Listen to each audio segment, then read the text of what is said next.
Hi viewers, Assalamu alaikum. This is Ehsan Ali in front of you, and today we have a new lecture about the kinds of sentences.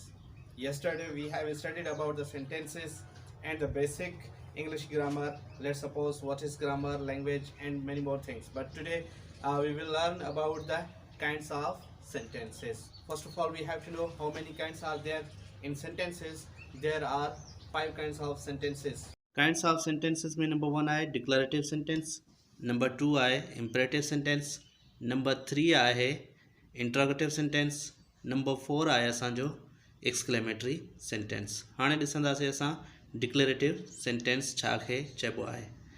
What is declarative sentence? A statement that tells us something. जेको असांखे हिकु simple बयान ॿुधाए थो उनखे असां declarative sentence चवंदासीं. It ends with full stop. इहो फुल स्टॉप सां ख़तमु थिए थो. For example, I went to the shop today, my name is Jasmine. इहे सिंपल असांजा बयान आहिनि. हाणे असां पढ़ंदासीं imperative sentence.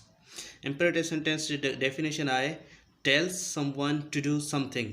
It can be a command or request. इहो छा थी सघे थो, इनमें कमांड बि थी सघे थो ऐं रिक्वेस्ट भी थी सके तो. It ends with full stop. इन जुमले के आखिर में फुल स्टॉप ईंदो आहे.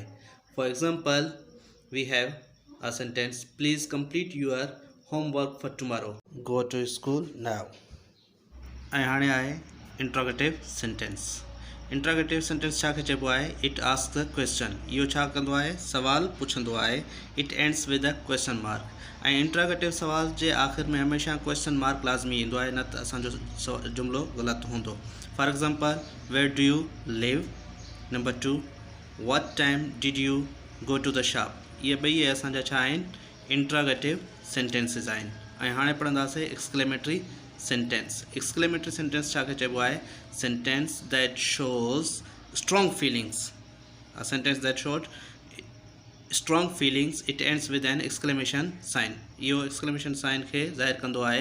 For example, I feel so sad and today is the best day ever. ऐं इहो हाणे असांजो इहो छा exclamatory